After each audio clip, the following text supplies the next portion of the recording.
Good morning students. आज के lecture में हम EPABX यानी electronic private automatic branch exchange के बारे में डिटेल डिस्कस करेंगे। What is EPABX? EPABX को हम PBX भी कह सकते हैं। EPBX का फुल फॉर्म है electronic private automatic branch exchange. PBX stands for private branch exchange. अब प्राइवेट ब्रांच एक्सचेंज के अंदर जब आप सॉलिड स्टेट डिजिटल सिस्टम्स को यूज़ करते हैं तो इसको electronic private automatic branch exchange कहा जाता है। आजकल जो ज़्यादा टर्म यूज़ हो रही है वो है PBX, that is private branch exchange. तो स्टूडेंट, प्राइवेट ब्रांच एक्सचेंज में होता क्या है, जैसे कि सपोज एग्जांपल लेते हैं हम, कोई भी यूनिवर्सिटी है, बड़ा ऑफिस है, वहाँ पर बहुत सारे कॉल्स आते हैं और अलग अलग डिपार्टमेंट होने की वजह से आपके कॉल्स भी अलग अलग जगह जाते हैं। तो स्टूडेंट्स, हमें वो यूनिवर्सिटी एक ही नंबर प्रोवाइड करती है अपनी साइट पर, न कि अलग अलग नंबर। जैसे ही हम उसे कॉल करते हैं तो हम बताते हैं कि हमें इस डिपार्टमेंट में बात करनी है, फिजिक्स डिपार्टमेंट, केमिस्ट्री डिपार्टमेंट, जिस डिपार्टमेंट में बात करनी होती है तो वो हमारी कॉल को आगे फॉरवर्ड कर देते हैं। यानी कि नंबर जब बाहर से कोई कॉल करेगा तो नंबर सेम रहेगा, फिर वहाँ पर एक अटेंडेंट होगा, वो आपकी कॉल को उस पर्टिकुलर ब्रांच में ट्रांसफ़र कर देगा। तो इसका मतलब एक तरह का एक्सटेंशन हो रहा है। यहाँ पर एक ही नंबर से आप कॉल करेंगे और वहाँ पर एक्सटेंशन लाइन होने की वजह से आपका कॉल फॉरवर्ड हो जाएगा।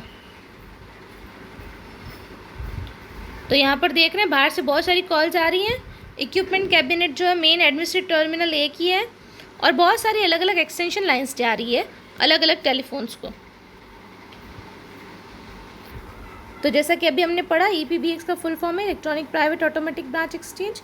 ज़्यादातर ये यूज़ होता है ऑफिसेज, होटल्स, इंडस्ट्रीज़ में, जहाँ पर आपको वॉइस कम्युनिकेशन करना है वहाँ भी। और ये बिल्कुल भी डिपेंड नहीं करा आपके सर्विस प्रोवाइडर्स पे।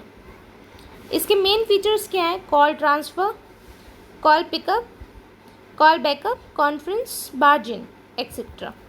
तो ये सारी सुविधाएं ये हमें EPABX देता है। सिस्टम में मेनली क्या क्या होता है? PSU first. PSU एक पावर सप्लाई यूनिट होगी, एक आपके पास CPU होगा, central processing unit, extension card होंगे ताकि अपनी लाइंस आप अपने कॉल को फॉरवर्ड करें तो। लाइन कार्ड और ट्रंक कार्ड्स ऑप्शनल है ये।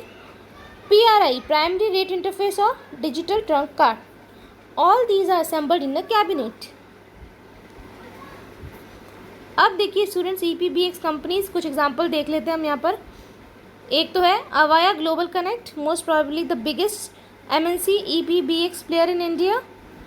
ये ज़्यादातर एंटरप्राइज बिजनेस पे फोकस करते हैं। इनका खुद का डीलर नेटवर्क है ऑल ओवर इंडिया में। और ये क्या सेल करते हैं? Voice network, unified messages solutions, call centre etcetera.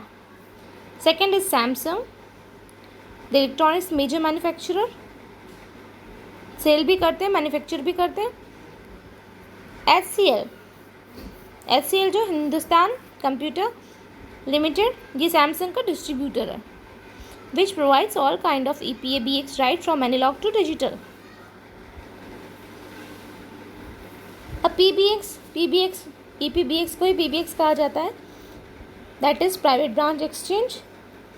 किसी भी प्राइवेट टेलीफोन नेटवर्क में, कंपनी में या ऑर्गेनाइजेशन में यूज़ आने वाला। इसके जो यूज़र्स हैं अंदर ही आपस में एक दूसरे से बात कर सकते हैं, इंटरनली और एक्सटर्नली भी, बाहर के लोगों से भी, और वॉइस ओवर IP भी यूज़ कर सकते हैं, ISDN and analogue. PBX also allows you to have more phones than physical phone lines and allows free calls between users। और क्या फीचर प्रोवाइड करता है ये transfer calls? Voice mail, call recording, interactive voice menus, IVRS and call queues. IVRS का example, जैसे कि आप कहीं पर भी कोई बुकिंग कर रहे हैं, कुछ भी सिलेंडर बुकिंग फॉर एग्जांपल, तो वहाँ पे क्या होता है, ऑटोमेटिकली आपकी कॉल कोई वहाँ पिक करता है। जैसे जैसे आप नंबर डायल करते हैं उसके हिसाब से वो आपके इनपुट को लेता है कि आपको क्या करना है, सिलेंडर बुक करना है, स्टेटस चेक करना है, पेमेंट का ऑप्शन जो भी है। ट्रेडिशनली जो PBX होते थे वो रीयूजेबल होते थे, दैट इज़ वो ऐसे बनते थे कि उसमें सिस्टम लॉक इन होता था कि सिस्टम चेंजिंग फ़ोन हो तो वो अपने हिसाब से अपने आप को बदल सकें। लेकिन ये थोड़ा कॉस्टली पड़ता था उनको ब्रेक करना। ये डायग्राम देखिए स्टूडेंट्स, यहाँ पे बहुत सारे फीचर्स हैं अलग अलग। एक PBX जो सपोर्ट कर रहा है आपको voice over IP, gateway, router अलग अलग कनेक्टेड है कॉर्पोरेट नेटवर्क के अंदर, सभी एक दूसरे से आपस में जुड़े हुए हैं।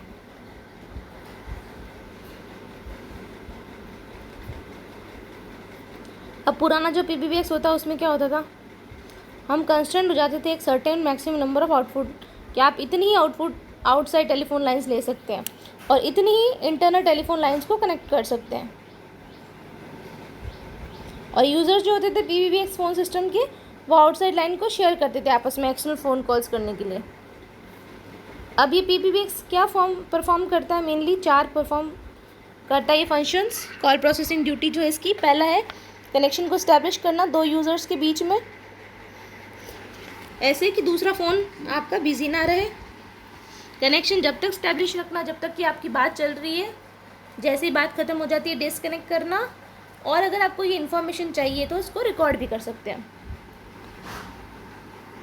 कॉलिंग फीचर्स, कॉलिंग फीचर्स क्या क्या होते थे इसमें, auto attendant, auto dialing, automatic call distributor, automatic directory services, automatic ring back हो उसमें, call accounting, call forwarding on busy और absence, call back.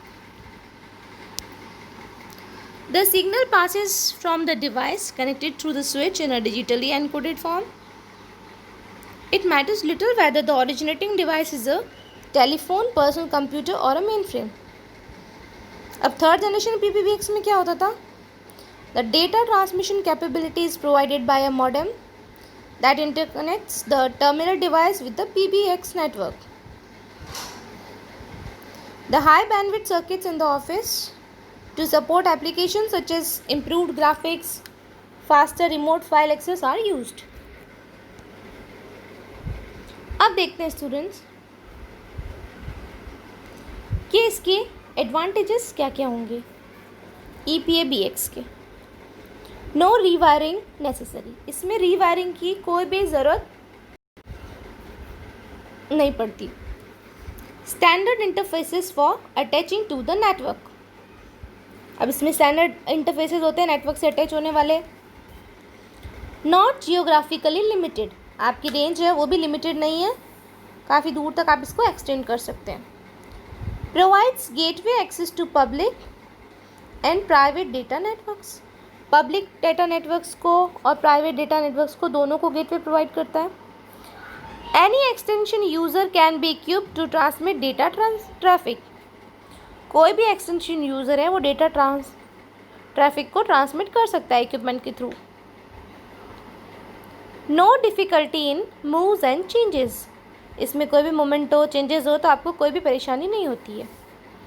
Main access point to ISDN, आजकल जो ISDN सर्विसेज चल रही है इंटीग्रेटेड सर्विस डिजिटल नेटवर्क, उसको भी मेन एक्सेस पॉइंट प्रोवाइड करता है। Good network management and network utilisation information, इसमें नेटवर्क मैनेजमेंट भी बहुत अच्छा होता है और नेटवर्क यूटिलाइजेशन भी बहुत अच्छा होता है, अच्छी इन्फॉर्मेशन ये प्रोवाइड करता है।